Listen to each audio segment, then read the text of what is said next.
All right, we're good to go. We'll start in person, then go to the Zoom afterwards.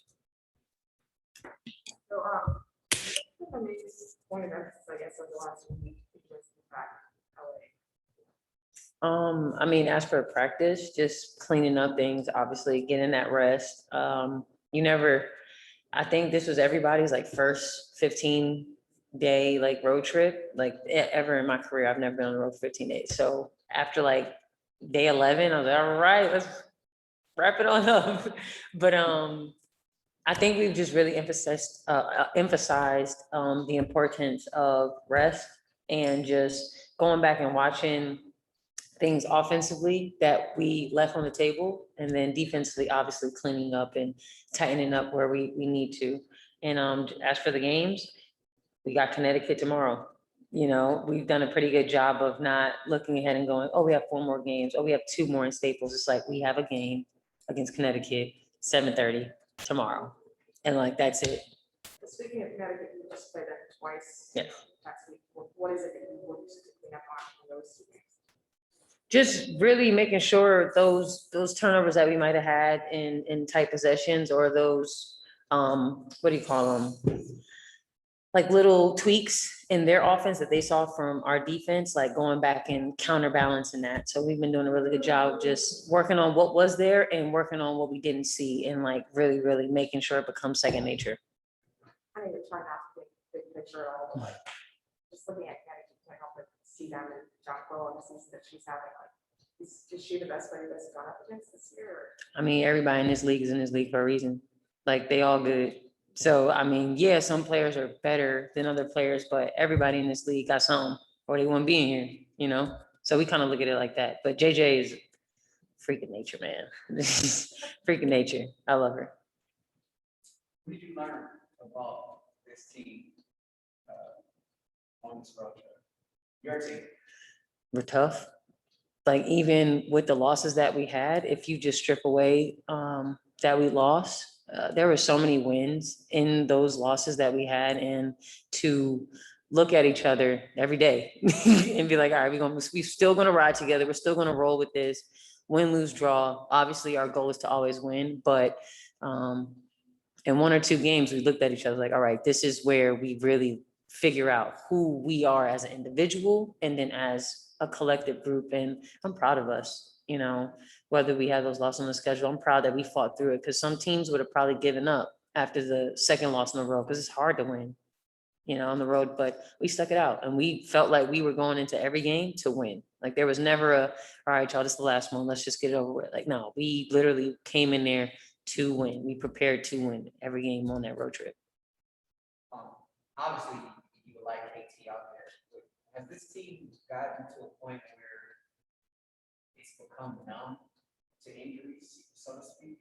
No, I wouldn't say none. We feel it. There's only 7 of us. We feel it. No, I think it's more so it's second nature for that mentality of like, next man up. Like, you never know who's going to start, who's not going to play, who is going to, you know, you just never know. But as long as we have bodies who are willing and able, we go out there and we give it 100%, you know? So it's not really being numb. It's more so obviously wishing that they get better and heal in their time. But at the same time, it's like, all right, things happen. So now we have to move forward, step forward. And KT is not on the court, but she's still with us. That, I mean, she turns into Coach KT at this point, you know? So she helps us on the court. She's still there. She talks to us. So yeah, she's not there physically sweating with us and everything, but she's still getting her work in. And that goes for everybody, whoever has sat down. Like, everybody has been in practice. Everybody has been around. So it's not really a numb feeling. Just miss the hell out of them. You talked about that earlier. Through the years, what have your matchups, I guess, with Bonner been like? With Bonner, because I was a rookie when she was at Phoenix, and I had to guard her kind of my second year in the league. And at first it was a little difficult because for her to be so long and lanky, you know, and then she can shoot the ball from deep. So now you have to play her for her footwork as well, because she's really good at getting you to take that up fake and step through, or maybe she'll pivot. Her pivot game is pretty good, and being a defender that I am, I do like extensively try to watch like the things that she do, because every good player has like one or two go-to moves. So now I try to play her for her go-to moves, but then there's a counter to that. So it's one of those things where it's like great defense, great offense. If she makes it, she makes it. If she don't, then it's like, that's our possession down the floor. But it's hard sometimes, but I like it. It's a challenge because it's just the height difference. I'm 5'9", when she's like 6 something. So yeah, it's ridiculous. She'll have the ball above her head and I'm like trying to guard her, and there's no pressure like for her because she can just see. Brittany, what's being back home, just simply being back home, do you respect? Dry air. We love dry air. And honestly, just the spirit of being in Staples. Like, I kid you not, I pulled up. As soon as I parked my car, I'm like, damn, we back in Staples. Like, we're home. We're here. We get to defend home court. And now, you know, other teams get to try and figure out how they gonna win on the road. So it's good to kind of get back on the other side of things and really, really lock down home court.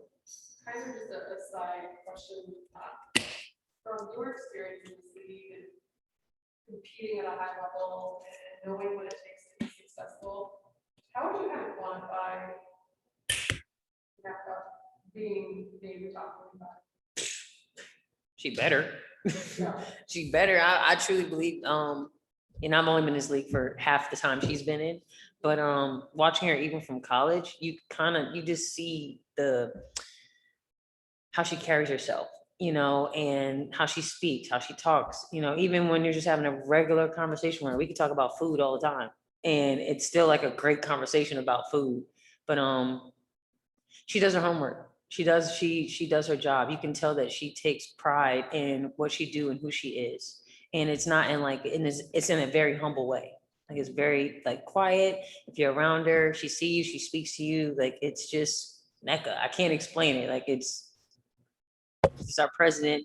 That's ahead of our snake, you know, so it's for her to be named to that. It just speaks to who she is. And she's only been for 10 years, you know, so it's like, who knows what's going to happen in the next 5 to another 10, you know, to who can be in this league and who can't be in this, who's not in this league anymore. Like, she for sure has to go down as one of those top players on and off the court. I think that's what makes her so special, because of the presence she brings on and off. Just going back to that next man up thing, what are you hoping to see out of Arella, Chrissy out for these next few weeks? I What are you can, hoping to see out of Arella? oh, well, just keep figuring it out. You know, she's a rookie. The way her process happened, it wasn't ideal, but she's here and she's made it through, you know, the entire season. And you have growing pains, you know, throughout your lifetime. So for her, she's been really good at just taking what everybody's been giving her, and just, you see that she's starting to catch on to it. You see that she's starting to understand what everybody's been trying to tell her, and she's just figuring it out on her own too, as a pro. So for her, just looking for her to keep doing those things, honestly, just playing within our offense and doing what Rel does. I will go to the Zoom. We have Chris Camello. Hey, Brittany, how are you? What's going on? Oh, not too much. You know, talking about NECA again, I would just wanted to get your opinion. Do you think her being on this list, does that absolve any of the, you know, misfortunes, I guess you could call it, of what she's had to go through this year, not being on Team USA, the lack of foul calls? Do you think that absolves that, her being on this list somewhat, in your opinion, of course? What you think? Yeah, kind of. Not really, though. But if Yeah. you asking me, so it's like, what you think? As hard as we defend NECA, of course that doesn't absolve it. She didn't get picked. Yeah. That's my opinion. But hey, we got gold. Yeah.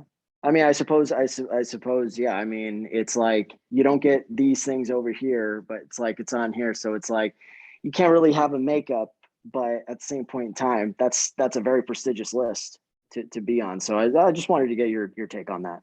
Yeah, no, I mean, it happens, and she got named to this. You know, I truly believe in life, everybody and everything happened. Well, everything happened for a reason, and what's yours is yours. So NECA is getting everything that she deserves and that she earned. USA wasn't for her, then it wasn't for her. But we have genuinely moved past that. No, for sure. Yeah. For sure. Thank you. All right, thank you. All right, you guys. Have a great rest of the day. Jerseys for picture day. I can't hear you. Who You said- chose the black jerseys for picture day? Oh, I don't know. We just got a text that said we gotta wear the black jersey, so that's what we did. You know, Christy out for these next few weeks. What are you hoping to see from Taya and Orella? You know, how much they more in her place? Well, when we talked about it, and I talked to Taya, just telling her to, you gotta kind of step up in a major way these last 4 games. Playing a lot of minutes, go from playing like 10 minutes to like maybe 24, 25 minutes. So I think it's in her mind to know to get ready. And then just AG, however she can just help when she come in the game, just staying ready. And I think she's been doing a great job of that. These past couple of games, coming off the bench and just bringing a little spark. How have you seen her improve, you know, especially in this second half of the season? Orella. I mean, she's a rookie, she need games under her belt. She need to see experience. So I think that, she's been watching us and she's been taking some key points and, putting it in her game. So I think she's been doing well. What did you learn about this team on the last one? That we tough as hell. It's hard as hell to go on the road for 17 days, 16 days and still compete at the highest level. And still be down bodies. Team's not really blowing us out. They still having a hard time with scoring against us. Cause I think we're number 1 or number 2 in defense. So you can never question our ability in our will to want to play this game, because I think we did a great job at that. What are things you take from Christy Oliver and what have you learned from her? Man, Chris's brain for basketball is out this world. Like, she can see things before it even happen. So just first off, having Fish, in my ear constantly, and then to have her on the bench when I come on the bench to kind of tell me things that I need to do or kind of help me run a play that's like, just as simple as running a pin down that'll get NECA open, just make the game super simple. So I appreciate Christy for that. Just, being another ear and another mouth to be able to tell me some good stuff. You mentioned the things that you can take from Deep Fish as well. Mhm. What is it that you think he's helped with most in terms of their growth, the time you spend, like whether it's up practice or obviously throughout a game? I'll say just slowing the game down in my mind, because I'm fast. I like to move fast. I go off speed, but he helps me, allow me to slow the game down. And then he also puts me in situations where I'm uncomfortable, because for whatever reason, he has this thing in his mind that when I'm uncomfortable, I'm better, which is, it might be true. Because when I'm comfortable, I don't feel good. It's weird. But when I'm uncomfortable, it forces me to think, it forces me to be on my toes. So him put me in uncomfortable positions definitely helped with my game. First thing you did when you got back. Went to sleep. Definitely went to sleep. I haven't even unpacked my bag yet. Like, NECA has already unpacked her bag and everything, and I'm like, NECA, there's no way. Like, my bag is still in my car. I'm not, like, probably today I'll get to it because I don't have anything to do today. But yeah, just lay in the bed. It's nothing like being in your own bed, in the own comfort of your home. When you're going from hotel to hotel, and every bed feels different. It's tough, man. Like, it's super tough to be on the road that long. I know I've asked you before about the relationship with you and Taya, Mhm. but now, as she's gonna step into more opportunity, how is the relationship right now? Like, I mean, the team as a whole, we all close, but me and Ted just have a weird relationship because of, in a sense of like, how can I say, like a little sister. Like, she remind me of one of my little sisters that's back at home that always want to have fun, always want to play. You gotta be like, yo, chill out. Like, come on, focus. But then also when she do lock in and focus, she's lethal. She's one of our best defenders. When she get going on the court, as you can see, she can score 10 points in a row, and then also play the best player on the defensive side and lock them down. So it's just like, once she mature more, get more games under her belt, more years, you're gonna see that she's gonna be very hard to defend, and it's gonna be very hard to get around her. So I just think as the years go on, sorry, I'm messing up. As the years go on, she's gonna definitely be a great player, and our relationship is gonna continue to grow. She asks me questions, off the wall questions at the wrong time, most of the time, but that's just our relationship. That's how we communicate. So that's my dog. do y'all coordinate for walk-ins? No.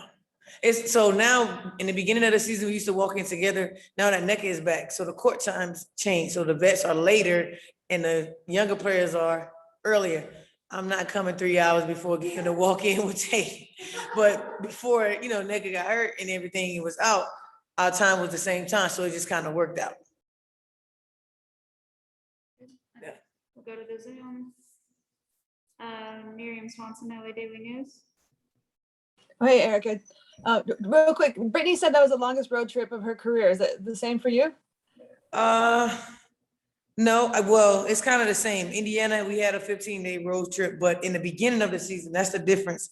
On the back end of the season, it's super hard to be on the road for 15 days, but in the beginning of the season, you're trying to figure kinks out. Your body is still a little bit fresh, and we on the back end of the season, so it was very tough. For sure. And the fact that you guys seem to still be getting along so well, despite sort of like all the turbulence that you've encountered, what's that say about this team, and why is that? We understand our job description. I mean, it's our job. It's what we signed up for. Honestly, it's a dream job. So whatever comes our way, I think that's what we're gonna do. And we're adults, so just do our job. Right on. Thanks, Erica. You got it. Hey, that's what I'm talking about. Start with that person.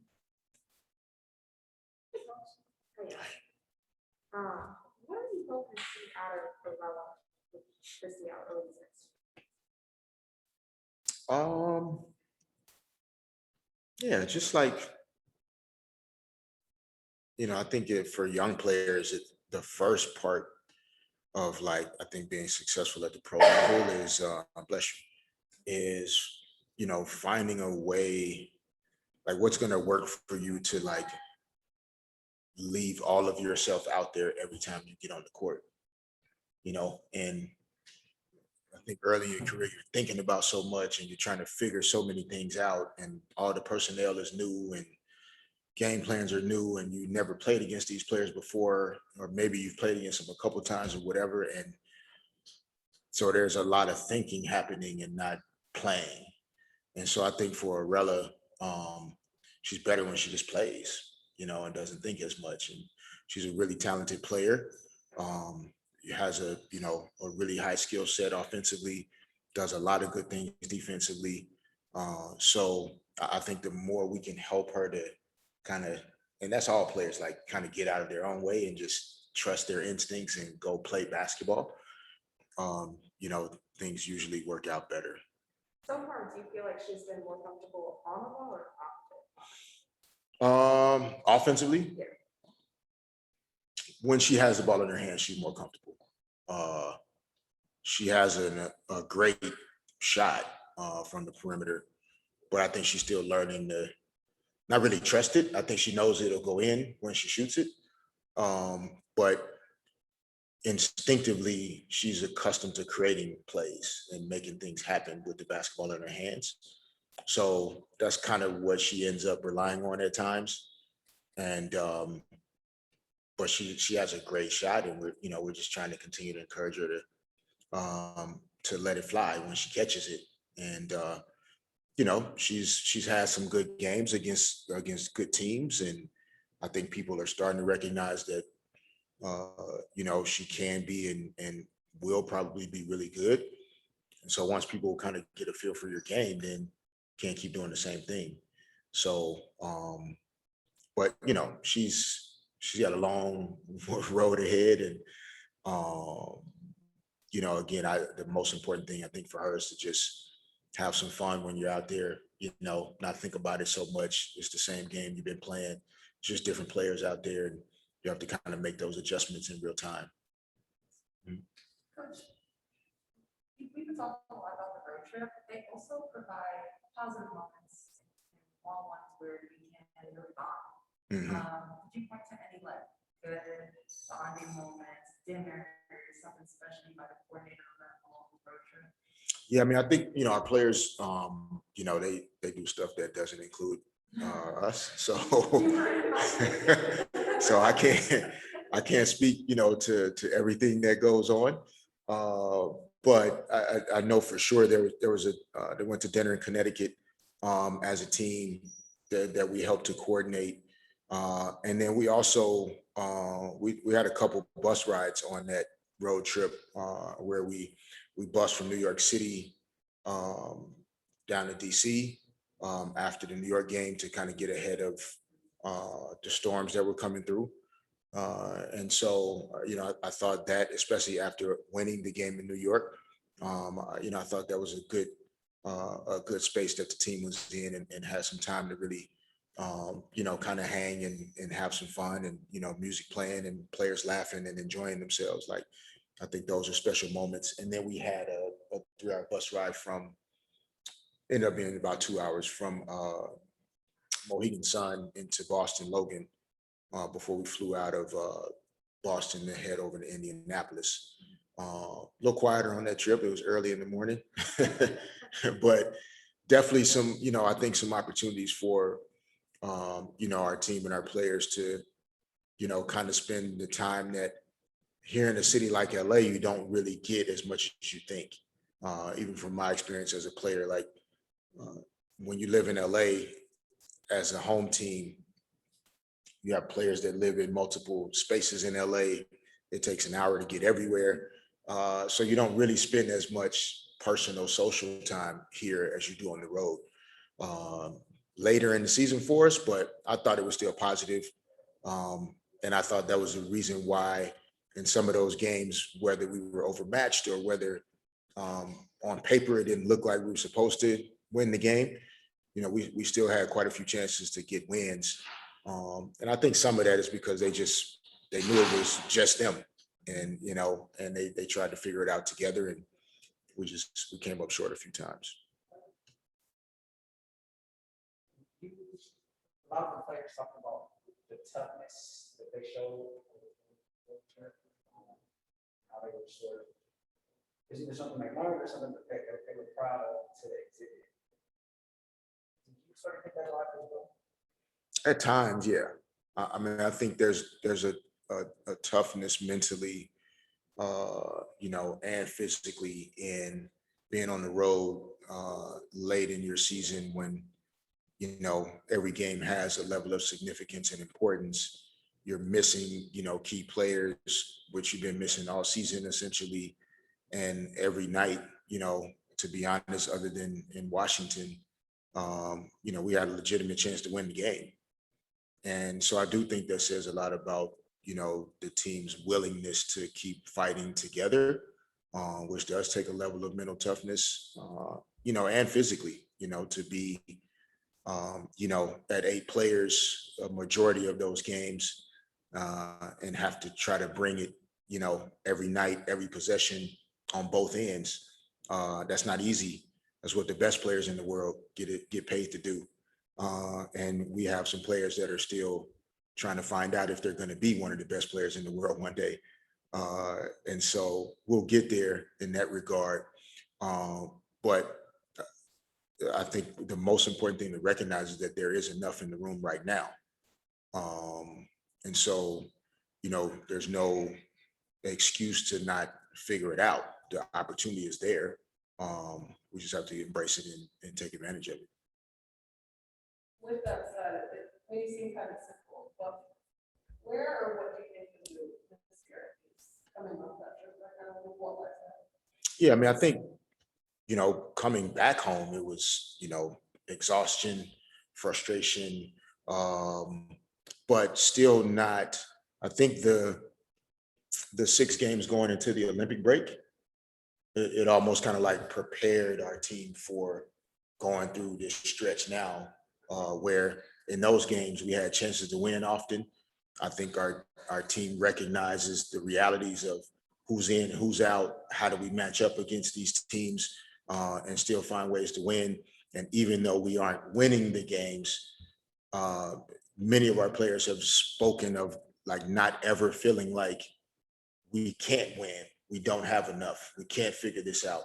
And so that's what then, as soon as they're able to like get some rest, the next time we come together, like it's as though whatever happened hasn't happened, and they're only thinking about how do we win the game coming up. So, like I said, when we got back, everybody's, exhausted. We don't even play. And, you know, the rest of the traveling party, we were out of gas. So we can only imagine how the players felt. But once we got back in the gym on Monday, it was right back to work. And, you know, I think that's hopefully why we'll have a chance, you know, to win this game tomorrow, because it's not really, I think, the mentality of like chasing a playoff spot. I just think it's more the mentality of, you know, finding a way to come back and keep, like, you have a responsibility to your team and teammates to keep giving your all and being the best you can be. And I think that's what our players are exhibiting more so than like the playoff spot is important, but the message that I'm sending to my teammate that I'm not going to give up on her or on us is more important. Like, that'll last you longer than an 8 spot, a 7 spot, a 6 spot, a 1 spot. It's everybody on the team feeling like I can't let go of the rope. And I think that's what our players are still holding on to. Kind of just follow up from when you touched on Mecca and being recognized, you talked about that player, talked about the level of excellence that has to be sustained. Whether it's what you endure as a player, what your career is, longevity at all, being alongside Mecca now, is there something about her that you point to? I know it's a lot, not just one thing, but that has stood out to you that has gotten her to this position. You admire her, and you just know that's why she is where she is. Yeah, I mean, I think it's a combination of those two things in terms of admiration and a recognition of like, yeah, that's pretty much what the great ones do. It's an ability to like master and endure doing the most basic fundamental things consistently every day, and other people aren't willing to do it. It's just a choice. So like NECA shows up early, she goes through her stretching, her foam rolling, her Pilates routine, she makes sure her body's ready to perform. Like, it's as boring and rudimentary as you can get, but that's what I've observed from other great players. Like, they're willing to do those things. And the rest of us sometimes, like, we don't want to get to the gym at 8 o'clock, even though practice is until 11, because it's too hard. But the great ones, they get there at 8, and, you know, they make sure that they eat at a certain time. they're hydrating, their sleep, instead of, you know, that they don't go to the club, I guess, anymore, but whatever, you know, is during a pandemic you can do other than getting some sleep. Like, the great ones, they choose to give everything they have to their craft, and then they figure the rest out later, like after the craft.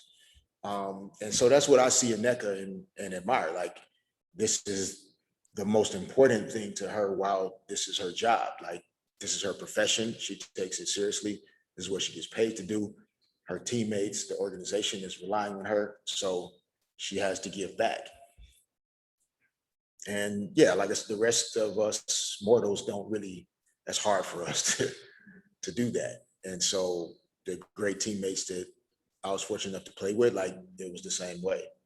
They were just willing to do the basic things better and for longer than everybody else.